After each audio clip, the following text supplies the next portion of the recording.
پەیڕەویکردنی یاسای 15 دوژمنەکەت سەراپا تێکبشکێنە. پوچاو کە لە ساڵی 625 دا لەدایک بووە، کچی دووکێک بوو وەکو ژنێکی گەنجی جوانی سیحراوی. بەم پێیە بەسترایەوە بە حەرەمی ئیمپراتۆری تایتسونگ. حەرەمە ئیمپیرالیەکە شوێنێکی ترسناک بوو، پڕبوو لە کەنیزەکی گەنج کە کێبڕکێیان بوو بۆ بوون بە دڵخوازی ئیمپراتۆر. جوانی و کارکتەری بە کێشکەری هوو بە خێرایی بووە هۆی بردنەوەی ململانیەکە، بەڵام بەزانینی ئەوەی کە ئیمپراتۆریش وەکو پیاوە دەسەڵاتەکانی تر زیندەوەری هەوەسە و دەشێ بە ئاسانی جێگۆڕکی پێ بکرێت، چاوی بڕیە ئایندە. هوو پەرژایە سەر فریودانی کوڕە هەرزەکەی ئیمپراتۆر کاو تسونگ لە تاکەبۆنەیەکی مومکیندا، کاتێک ئەو توانی بە تەنیا بیدۆزێتەوە، کاتێک خەریکی میسکردن بوو. بەم شێوەیەش کاتێک ئیمپراتۆر مرد و کاو تسونگ لەسەر تەخت دانیشت، هێشتا ئەو ژنە بەدەست ئەو چارەنووسەوە دەیڵناڵاند. هەموو هاوسەرەکان و کەنیزەکەکانی ئیمپراتۆرێکی مردوو بە نەریت و یاسا و پێوە بەسترا بوون. بەسەری تاشراوەوە چووە ناو پەرزگەیەک لە شوێنێکەوە دادەنرا تەواوی ژیانی تێدا بەسەر ببات. بۆ ماوەی 7 ساڵ هوو پلانی ڕاکردنی دانا بە پەیوەندیکردنی نهێنی لەگەڵ ئیمپراتۆرە نوێیەکەدا و هاوڕێیەتیکردنی ژنەکەی ئیمپراتۆرەکە توانی فەرمانێکی شاهانەیی نەئاسایی بەدەست بێنێت کە ڕێگەی پێدەدا بگەڕێتەوە بۆ کۆشک و بۆ حەرەمی شاهانە. کە گەیشتنەوە ئەوێ مەرایی بۆ ئیمپراتۆرەکە کرد. لە کاتێکدا کە هێشتا لەگەڵ ئیمپراتۆر دەخەوت، ئیمپراتۆرەکە بەرامبەر ئەمە نەیدەڕواندەوە. ئەو هێشتا دەبوایە میراتگرێک بۆ ئیمپراتۆر دابین بکات. پێگەکەی هەستیار بوو، هوو هاوپەیمانێکی بە نرخ بوو. لە ساڵی 654 زایندا چاو مناڵێکی بوو. ڕۆژێکیان ئیمپراتۆر هاتە دیدەنی ساواکە و پاشان ڕۆیشت. کاتێک ڕۆیشت، چاو ساواکەی لە نێو برد، مناڵەکەی خۆی. کاتێک کوشتنەکە ئاشکرا بوو، دەست بە جێگومانکارەکە ئیمپراتۆرە کە پێش چەند ساتێک لە شوێنێک بوو کە سروشتی ئیرەی بردننی بەلای هەمووانەوە ڕوون و ئاشکرا بوو. ئەمە ڕێک پیلانی هوو بوو. دواتر بۆ ماوەیەکی کورت ئیمپراتۆرەکە بە کوشتن تۆمەربار کرا و لە سێدارە درا. وچاو لە شوێنی ئەو تاجی ئیمپراتۆری لەسەر نرا. مێردە تازەکەی فرچکی بە ژیانی چێژ و خۆشی ئەوەوە گرت. بە خۆشحاڵیەوە جڵەوی حکوومەتی بۆ وچاو بەردا کە لەوە و بەدواوەکو ئیمپراتۆرە وو ناسرا. هەرچەندە ئێستا لە پێگەی دەسەڵاتی بەهێزدا بوو، وچاو بە زەحمەت هەستی بە سەلامەتی دەکرد. دوژمن لە هەموو شوێنێکەوە هەبوون. ئەوەی دەتوانی بۆ ساتێکیش پارێزگاری لەسەر خۆی لا ببات.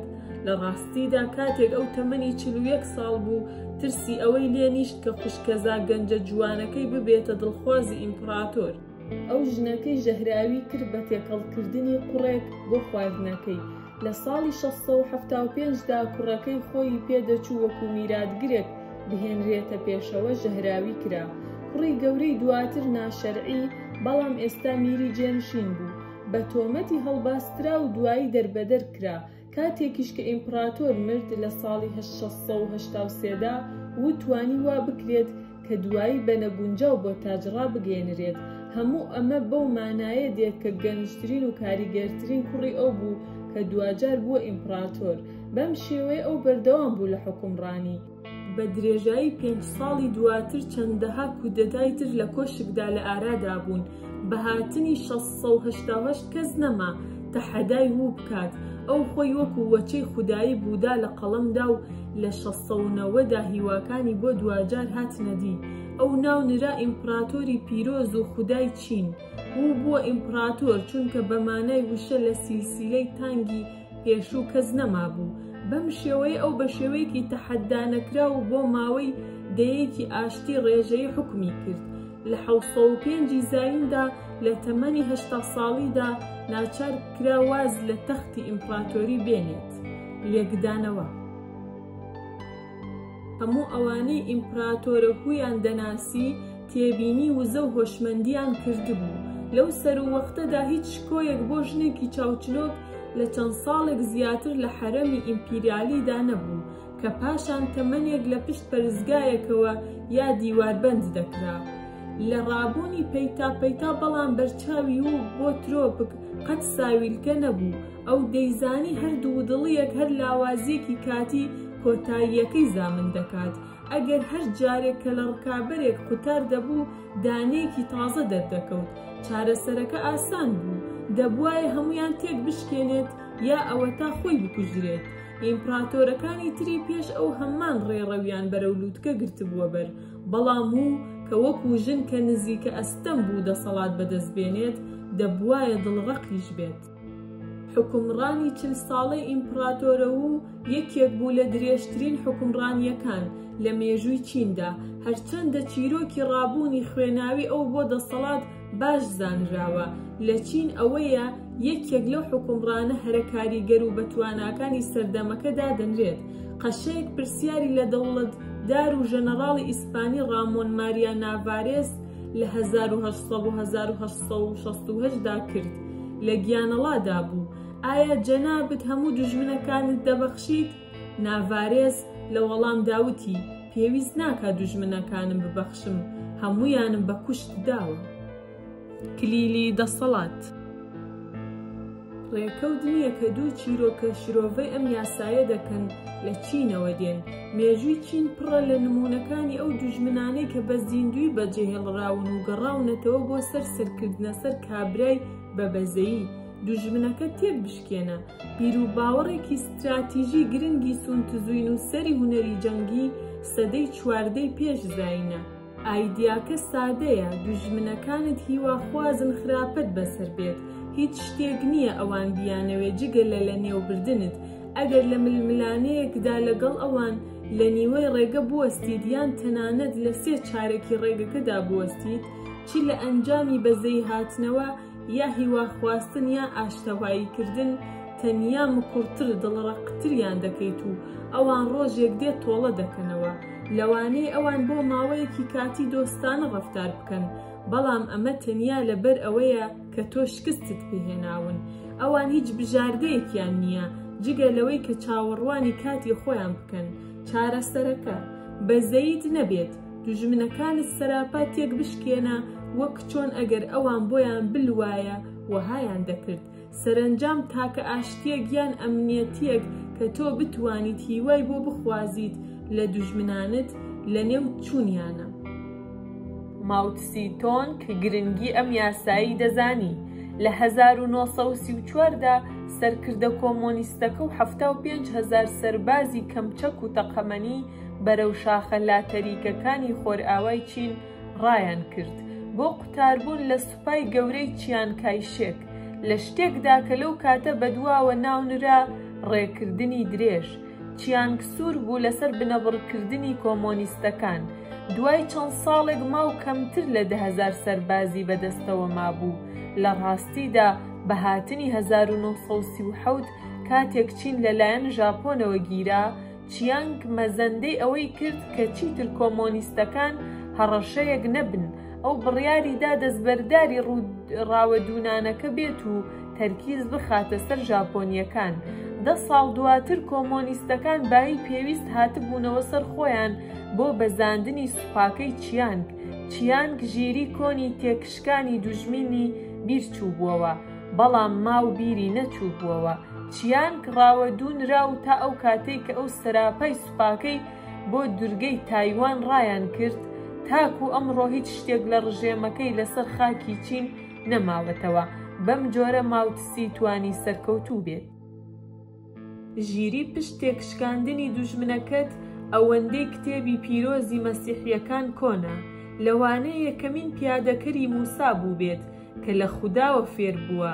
کاتێک دەریای بۆ جووەکان کرد، پاشان لێگەڕا ئاوەکە بگەڕێتەوە جێی خۆی و بەسەر ئەو میسریانەدا بڕژێت کە بە دوایانەوە بوون، بۆ ئەوەی کە تاکە کەسێکیشیان لێ نەمێنێت. کاتێک موسا بە دەفەرمانەکەوە لە شاخی سینا گەڕایەوە، بۆی دەرکەوت خەڵکەکەی گوێرەکەی ئاڵتوونی دەپەرستن. دوایین تاوانکاری بە کوشدا، ڕێک پێش ئەوەی کە بیژمرێت، کە دوجار خەریک بوو دەچوونە ناو خاکی بەڵێندراو. بە شوێنکەوتوانی وت بە تەواوی تێکیان بشکێنن، هیچ ڕێکەوتنێکیان لەگەڵدا مەکەن و هیچ بەزەییەکتان پیشان مەدەن. ئامانجی سەرکەوتنی تەواوەتی پندێکی جەنگی مۆدێرنە و لەلایەن کارل ڤۆن فەیلسوفی جەنگ کراوە کە یاسایەکی وەها بەشیکردنەوەی کەمپەینەکانی ناپۆلیۆن. ڤۆن نووسی: ئێمە بانگەشەی ئەوە دەکەین کە دەبێ بنەبڕکردنی ڕاستەوخۆی هێزەکانی دوژمن هەمیشە لە بەرچاوگرتنێکی زاڵ بێت. هەر کەس سەرکەوتنی گەورە بەدەست هات دەبێ قسەیەک لەسەر پشوو پانتای هەناسەدان نەبێت، بەڵکو دیسان تەنیا لەسەر سۆراخکردن و وێڵبوون بە دوای دوژمن. گرتنی پایتەختەکەی، هێرشکردنە سەر یەدەکەکانی و هەر شتێکی تر هەبێت کە دەشەی یارمەتیدەر و ئاسوودەبەخش بێت بۆ وڵاتەکەی. هۆکار بۆ ئەمە ئەوەیە کە پاش جەنگ دانوستان و دابەشبوونی خاک دێت. ئەگەر تۆ تەنیا سەرکەوتنێکی بەشێکیش بەدەستبێنی، بە شێوەیەکی حەتمی لە دانوستاندا ئەو شتە لەدەست دەدەیت کە بەهۆی جەنگەکەوە بەدەستت هێناوە. چارەسەرەکە سادەیە: هیچ بژاردەیەک بۆ دوژمنانت مەهێڵەرەوە، بنەبڕیان بکە و سەرزەمینەکەیان هی تۆیە.